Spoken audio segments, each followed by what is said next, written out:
Hello, beautiful people. I am getting ready.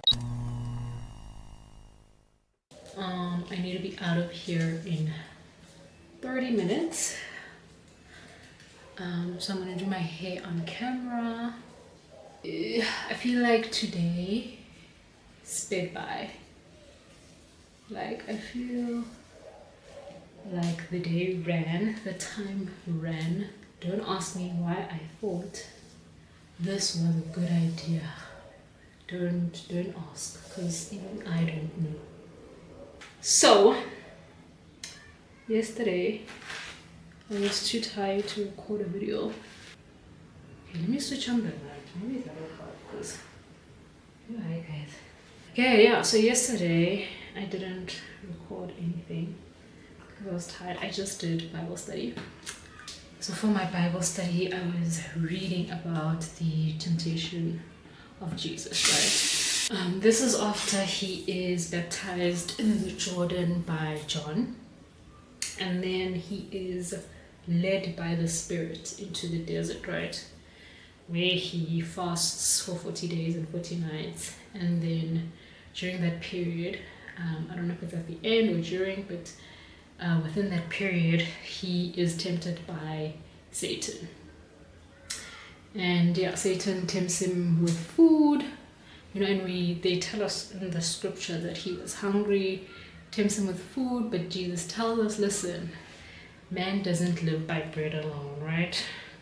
But by every word that is spoken by God.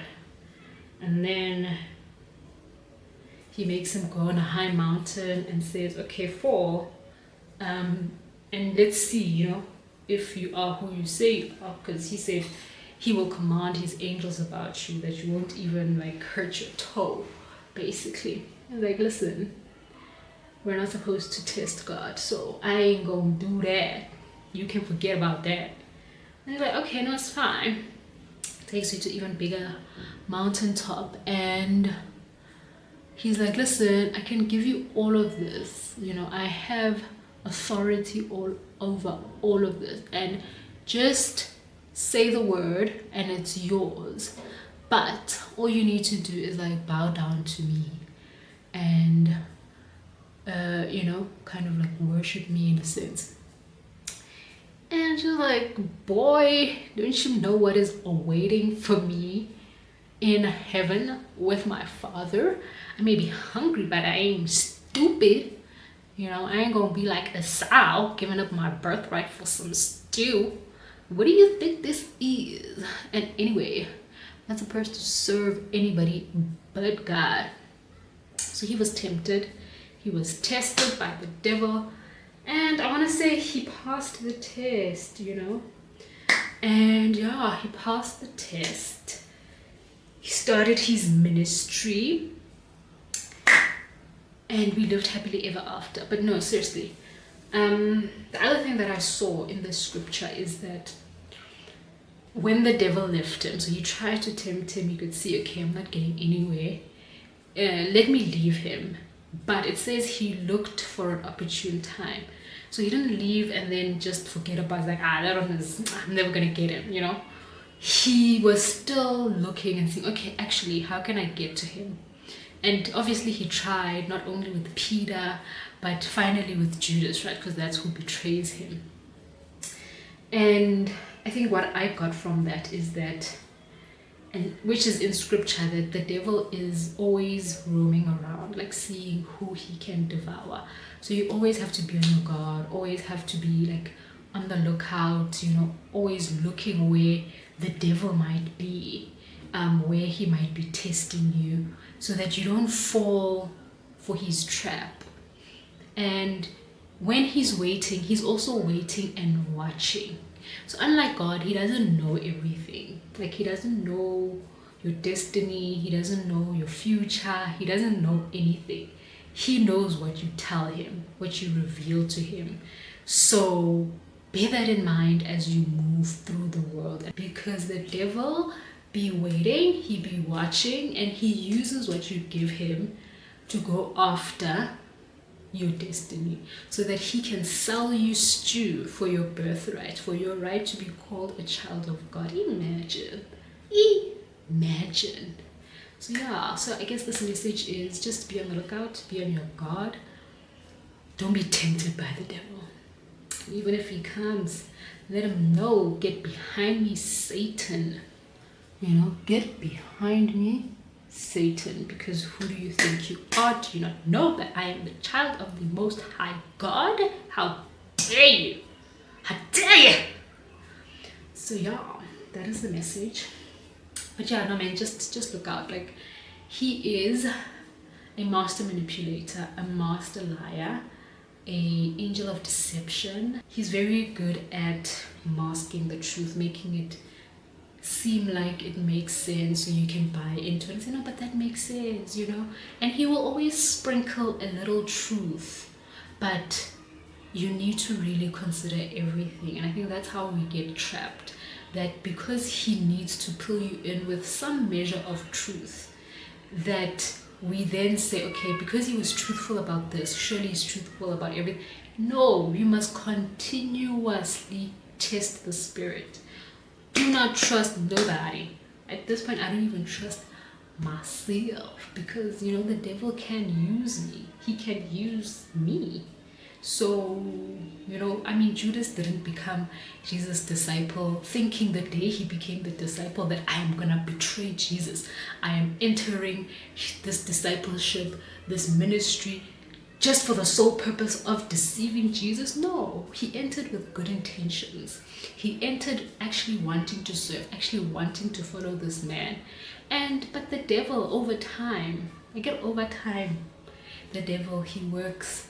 And I think that's also the other thing, like, because he doesn't know, like, he needs to take his time, he needs to be patient, he doesn't have an option, so he will wait, and he will wait for that opportune time. But when it comes, trust that he's not sleeping, trust that he's not looking the other way, I'm so tired, let me let this one go. Nah, babes, he's saying, no, I am taking as many people with me as possible, so I am not sleeping until the job is done.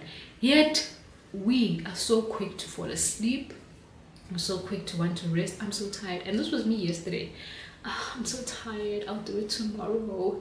There's always an excuse, always 101 excuses, which is unfortunate. And I think even when Jesus was about to be betrayed and he went on the mountaintop and he went with Peter and, was it James? It was 3 disciples, no? Or was it 2? Okay, one of it. But yeah, and it was like, listen guys, I'm leaving you here, please pray. I'm going over there, I'm also going to pray. And he came back 3 times and they were sleeping. Imagine Jesus telling you something and you're sleeping. And I am Peter et al. I am those people, because keeps on telling, do this. What do? I sleep on God. Imagine sleeping on God, guys. Do you know, matter we're not serious about life, like, we actually do not respect this man. Like, to be quite frank, like, we actually do not respect, we don't. And yet he will still save us, he still comes through, he still protects us, even though we don't deserve it. And wow, I think I'm grateful for his grace and his mercy and his unfailing love. But I want to stop being this person as well, I want to stop just being lukewarm. Woo! I want to stop being lukewarm and be on fire for Jesus, and stop making excuses, stop finding reasons not to follow him, not to take up my cross daily and walk. And I say this now, tomorrow my actions are different. And I think that's what irritates. It's like, I know my spirit is willing, but my body is disgustingly weak. Like, disgustingly weak. It annoys me. And I don't know how to just snap out of it, but I think I need to pray on it. It needs to be a constant prayer point, to pray that God removes the spirit of sleepiness, delay, and all the rest, because really that is And sometimes it's the devil, but sometimes it's really just you. It really is just you. So yeah, man, I just hope I can move for God. Yeah. And I want to say I'm trying my best, like where I come from to where I am now. But like I said, the devil is working, guys. Like that man, that thing, whatever beast, whatever you want to call him, he doesn't sleep when it comes to advancing his kingdom. He doesn't rest. And I think a lot of us are just too asleep. We are resting too much.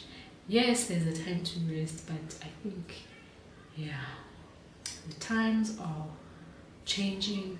And yeah, man, you know, when you rest, you need to really consider, will I get another opportunity to do this? And what does that actually mean? So